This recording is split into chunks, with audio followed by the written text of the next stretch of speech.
This is what happens when your dad is living his bachelor lifestyle in his late 60s. There is no food in this damn house. This has nothing to do with your dad being in his 60s. This is a man thing. We keep necessities: sugar-free Jell-O, egg whites, eggs, turkey bacon, guacamole, Diet Dr. Pepper, water, salsa, some pickles, and throwing out some steaks. Then you come over here and you got some low-carb beer, a few necessities for... That's it. That's it. We're simple. We're simple. That's it. If a man got more than that, be suspicious. It's a lot like when y'all go to dudes' houses and they only have like a mattress on the floor and no decorations and like a TV on a box crate. It's because most men are that simple. This is why like most men don't even buy houses unless they have a family. You know what I mean? Like that's the only time they want that. We're very basic, very minimalistic. Okay? We're not difficult.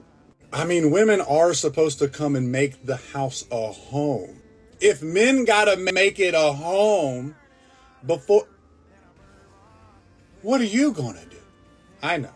You don't want to do shit. I get it. I get it. Poland has just made firearm lessons for kids in school mandatory in preparation for a potential Russian attack. So it'll go like maths at 9, history at 10, weapons training at 11. You see, 3 months ago, weapons training in Poland was voluntary, but due to the constant escalation between the West and Russia, and them sitting right in the middle, they've now made it non-optional. From now on, kids as young as 13 across all 18,000 of their schools will learn how to assemble and operate guns as a class. For safety, they will not use live ammunition, but rather a laser-based system that will mimic real-world scenarios. And the principal said that it's become the kids' favorite lesson and that this training will be very valuable given the state of the world today. People who support the move said that it will build a sense of responsibility among the youth to protect their country, while those against it worried that exposure to weapons at such a young age could normalize violence, and teaching them these skills could backfire. So the question is, do you think that this is a good idea or not?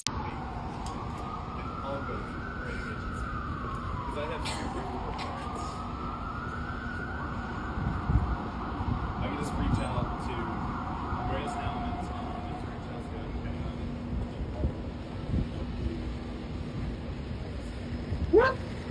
Arno, good morning.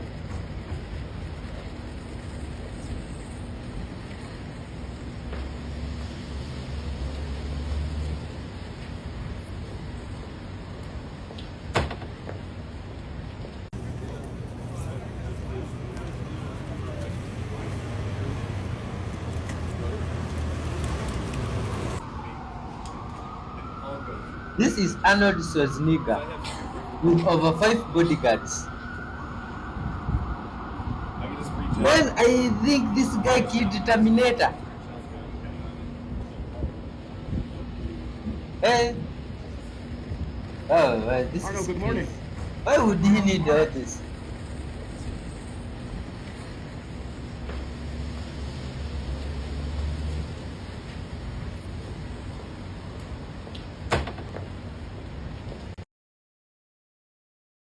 Oh, is there any security threat for that guy? Anyway, let's see this. Some tourists are flying down in this city when something weird started happening. My God. What? Yeah. English people didn't have fun. You see? These are Chinese people having fun. You see, we used to do this when small children. And we used to do the sliding on some mud. Have you seen the new Apple updates for the emojis? If you haven't, you gotta look at this. A female in a wedding dress. Nothing crazy. Whoa. A male in a wedding dress. I mean, he's got a nice mustache. A female in a tuxedo. Some vampires and mermaids. Okay, and we have a pregnant woman. That's beautiful. But what's interesting is if you go to this emoji, you can't change the skin tone for this particular emoji. With the long hair, no white, brown, or Asian, nada. But for this emoji with the pregnant woman with short hair, you can change the skin tone. Whoa. That's a male. Pregnant. The seeing eye. The Church of Satan, a universal church. And we have the Church of Love. But what's interesting is if you go through all the other emojis for churches, you're not going to find a church, just a building with a cross and no other wild symbolism going on. All sorts of versions of love going on here. A family represented by just two heads, no clear distinction who's male or female. Oh, there's that symbol again. But this next emoji, whew, when you get to the flags, you're gonna see that flag. Do you know what that is? That's right, that's the UN flag. But thank God they haven't removed this one yet. I hope that you're connecting the dots. Jesus, he's the way, the truth, and the life. Why did God choose Mary to be Jesus' mother? Yeah, that's an incredible question. And I love the question because it reveals kind of a little bit about the nature of God. He chooses Mary because she's a nobody. She's lowly. She is a 14, 15, probably year-old virgin from a no-name town of a family that's not much. The one thing that God, I think, the one advantage that God gives to Jesus, right? Because he's not born of wealth or notoriety or fame or royalty or anything like that. But he chooses a mom who genuinely loves the Lord. When she breaks out in the Magnificat, when she starts singing, she can belt out a medley of scriptures, 11 different passages in 10 verses. She loves the Word, which is important because who's Jesus? He's the Word made flesh. God knows she's going to love him. Wow, interesting. Hey, guy. Wow, wow, wow, wow, wow, wow, wow. Woo, woo. Look at this. Big boat doing weird maneuvers. My friend, is this boat falling? My God, check, the boat is falling. Wow, wow, wow, wow. You mean there's something this big? Wow, are humans inside? My God. I don't think I've ever seen anything as big as this moving. Oh, man. God, are there people inside there? My God, there's even an aeroplane riding on that thing. No, no way, no way, no way. This is hard to believe. My God. Oh, something bad is happening here. What is it thinking? My God. Oh, always nose breathe. Just tape your mouth up and then sleep with it taped all night. What they have found is that the more you breathe through your mouth, the more the canals at the back of your nose start to close up. Poor old monkeys, that they blocked up their noses for 6 months. And what happens is the roof of the mouth dropped, the jaw dropped down. Poor monkeys were miserable creatures. And the little canals at the back of the nose closed right up. After 6 months, they untaped the nose and taped the mouth up. And within 1 week, those canals had opened right up at the back of the nose. The roof of the mouth came up and the jaw came up to its right position. Just because they changed the way they breathed. what? Two Soviet space shuttles abandoned there since 1995. Space shuttles. Soviet. Is that from Russian lands? My God. They had spaceships back then in 1995. Here people are still being fascinated by mirrors. Look at this. In other places. What are these stones here? Uh-huh. What? If you hold this stone, you can attract metals. No, no, no. How is this possible? My God. What's going on? What's going on? What? Hey, yo. What? When it's not time to pray yet, and someone wants to pray. Oh, this is good vibes. Look at these dogs, my friend, just being adorable. They look great, my friends. Fantastic. These animals are fearfully and wonderfully made, all creations of this world. We all really need to unite and spread love. You see? Remember the announcement, my friend? Let me make it once again. Soon and very soon, the whole world is going to unite. People from all lands. China lands, English lands, African lands, even the Russian lands. And the world will be full of good vibes. People will be able to live with creatures like this. Eh?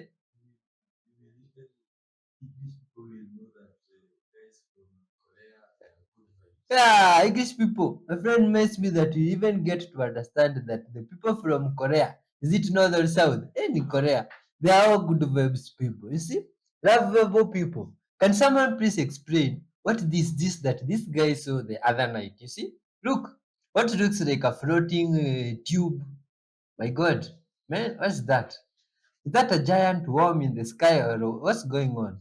What? And it's increasing in size. Well, this is quite unbelievable. What could that be? Have you ever had this problem? A loose fitting dowel doesn't hold itself in there nicely. I'm going to show you 3 different ways on how we can prevent that from happening. The first way, what we can do is we can use a chisel and just chisel in a little bit.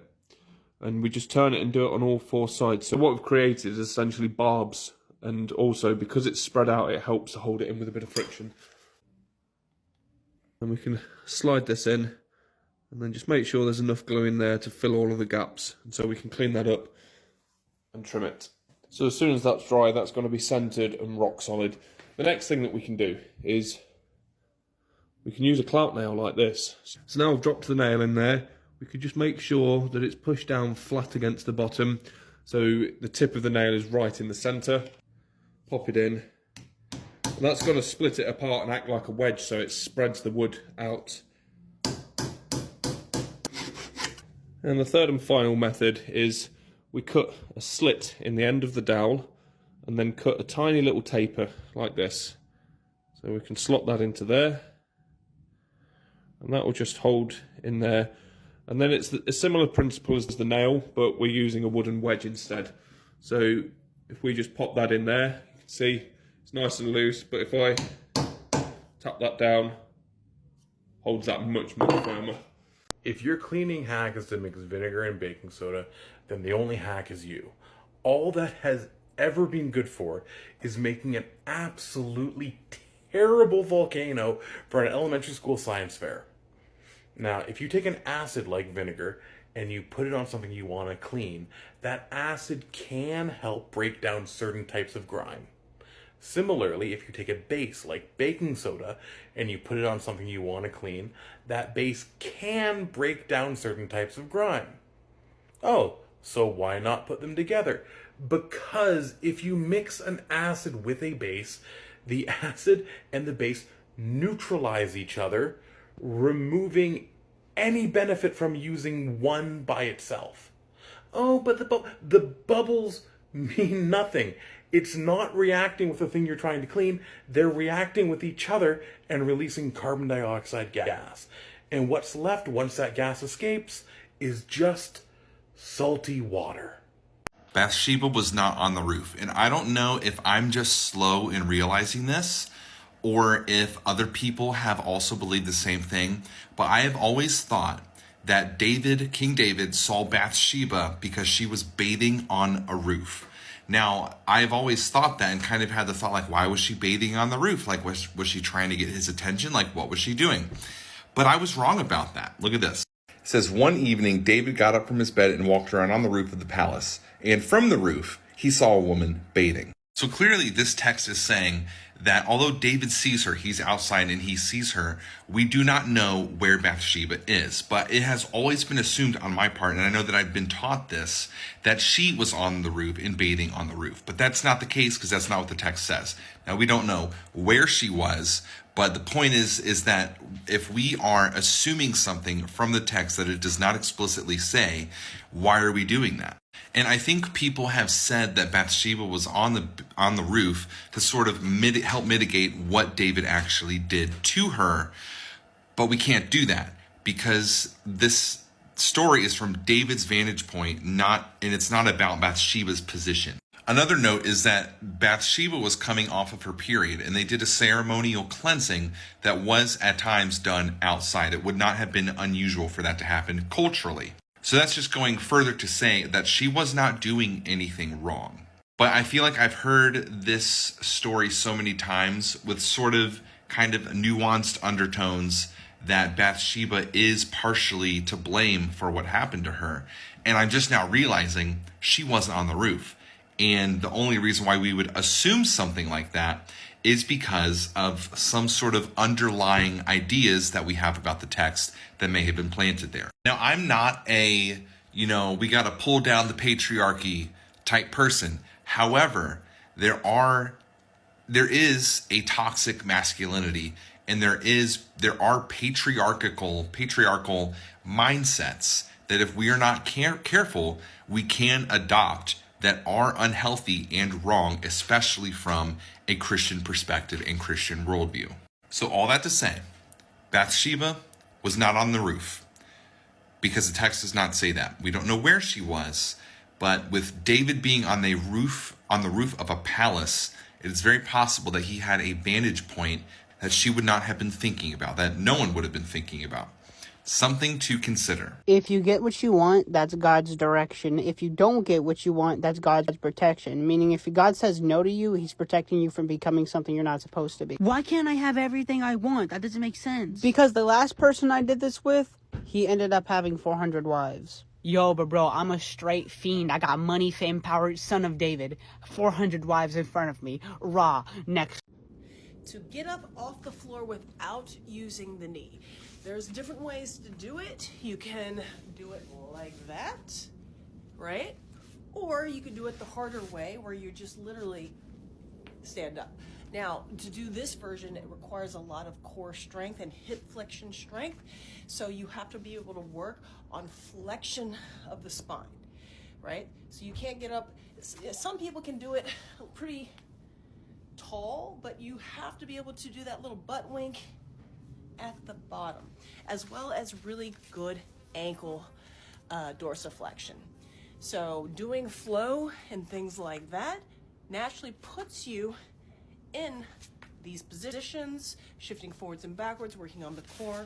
It's going to help stabilize and help you do that. Maybe this is controversial. I don't think it should be, but people that watch horror movies by themselves in the dark are not people. I don't know what they are. I don't have all the answers, but they are not people. And I'm willing to stand on those words. They're not people, and you should not ever trust them. You should never, ever. Jesus died at 33 years old. You have 33 vertebrae within your spine. There's an oil called Christos that goes up and down your spine about every 28 days. When it hits a nerve called the vagus nerve, which looks like a cross, it dies for about 2.5 days and it resurrects 3 days. Very similar to the story of Christ Jesus. Now, the reason why I bring that up is because I think this is very important. I believe in Jesus Christ in my heart of hearts. I believe Jesus walked on this earth and was one of the greatest leaders that we could ever experience. I also believe that he was teaching us an internal process within our own body that happens every 28 days that can awaken humanity to who they truly are. Why did Adam live 930 years? That's one of the things when you come to Genesis 5 and you read the genealogy and you see all these people that live for centuries, that makes us go, that's not possible. And in today's day and age, it's not. We have people who live over 100, but definitely not anywhere the range of those. And so we're left with this idea that in Genesis 6:3, God comes and says he's going to put a cap at humanity at 120 years. And you don't see humanity going over that often at all. Most people die in the 70s, 80s. But if you go back, you have all these ancient cultures that talk about people living crazy long times. Like the Sumerian king list talks about how their kings lived extraordinarily long times. And then there was a flood, and then life expectancies got normal. And so we don't know what it is that caused life expectancies to fall. It might have been a genetic bottleneck that happened at Noah. It might have been a cataclysmic event to the environment with the flood. Could have been immune systems or diet changes. God has ordained it to bring down those ages, but the Bible does tell us that they lived centuries prior to the flood. I want to speculate on something here that most of you will probably think I'm crazy for. But if they have robots that are this good, and I know probably as much as you know that they have technology way better than they let us see, well then what's better than this? I'll get to that in a second, but first what you need to know is they practice their technology on us and see if we're smart enough to know that that's a hologram. So when they use their holograms in different ways, they know if we're going to be able to tell the difference or not. And now back to our what could possibly be better robotic technology than that, because that looks pretty good. And let me first start off by saying what it's not. It's not this. A lot of people thought this was real, but that is just a woman playing the part and doing a really good job. But that's what they also like to do, muddy the waters, so we don't know the difference. Now here's where the speculation comes in. I've done some videos on these guys, but this isn't that type of video where I say one is playing the other. Oh no, this is the video where I say, I think Keanu is literally a robot in this premiere of Sonic the Hedgehog. Why don't we first listen to what Jim has to say about playing this role? Now, a lot of people said, I don't know if you should do the Sonic the Hedgehog movie, Jim. And I thought, you know what? It's the perfect character on the dawn of the AI and robotic revolution, you know? And I'm right in the zeitgeist right now. I'm in the sweet spot. Now, on top of looking completely lifeless here at this premiere, I want you to look at how he's moving. And as you watch his robotic, lifeless movements, I want you to also keep in mind what Jim said about being at the zeitgeist of the AI robotic movement.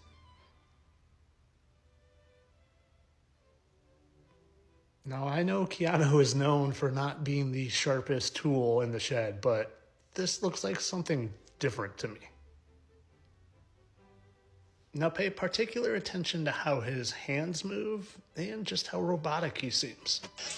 You and Jim Carrey. I met him socially in passing once, like 6-7 years ago. But then really just hanging out for the first time in London at the premiere of Sonic 3, yeah. That's fantastic. Yeah. And 2024 is coming to a close. Do you have anything on your bucket list for 2025? I don't want to do bucket lists. I don't want to kick buckets. I don't want to put anything in the bucket. I don't know. He literally misses his face where he's going to itch here. That seems off. And how he waves seems off, like he's not human. Now, like I said, this is pure speculation. I could be 1,000% wrong here, but I'll tell you one thing I know I'm not wrong about. The fact that they want us confused. They don't want us to be able to tell the difference between robotic and real life. And like I said, I think they intentionally muddy the waters to keep us confused because they claim these are robotics, and I think these are actually just actresses again. Now, like I said, I could be wrong, and that could just be Keanu being a goof, but I would almost guarantee that we probably wouldn't be able to tell the difference between real and robotics based on the technology they have and the technology they're keeping hidden from us. But of course, this is all entertainment. I know that Jim and Keanu definitely aren't the same people, and that's definitely not a robot. Hi guys, just sitting here chilling. I just thought I'd let you know I'm about to, I'm just uploading a video as a world first describing one of the biggest secrets of all Freemasonry. And it's to do with the 24-hour sun in Antarctica. Something that's never ever been taught to anybody. It's about the full-time sun for a certain time of the year and a certain amount of the year. Beyond 66.6 degrees south. And the other sun that's on the other side of, say, if you're in, say, like minus 50 degrees south. Like if you're in, just say even in New Zealand that's 37 or somewhere around there, 37 minus 37. New Zealand, South Africa, South America, Australia, we all get our typical yearly cycle of the sun, projected from what they say is the called the ecliptic plane. But at a certain time of the year, it's all in my video, there's a sun appears beyond 66.6 degrees south. It's a dual system out there. And you still get your sun in the north as well. You get your sun in the north, one in the ecliptic plane, one for New Zealand or anywhere around that zone. Then you got another one beyond 66.6 degrees. What do you think all these big Freemasons keep flying down there? They keep flying these guys down there. Flying down there to see it. You cross over the boundary of 66.6 degrees. You look into the south to see your sun. Come back over the other line. The sun's still northward. It's getting close to being over you, like your zenith, at that time of the year, December for a New Zealander. Like midday, the sun's just off zenith, a little bit north. But, you know, once you cross that 66.6 degrees boundary, the sun's is another sun. So, I'm going to educate all the flat earthers that, locals don't know it either, but they can just spin their own bullshit. You know, it's all bullshit. All globe bullshit. People are so simple-minded because valuable minds as children just never evolved. They just suck it all up. They just go with the flow, believing all their education, not knowing it's all just false indoctrination. Mainstream media, their governments, they've got no concept of anything. They're like sheep.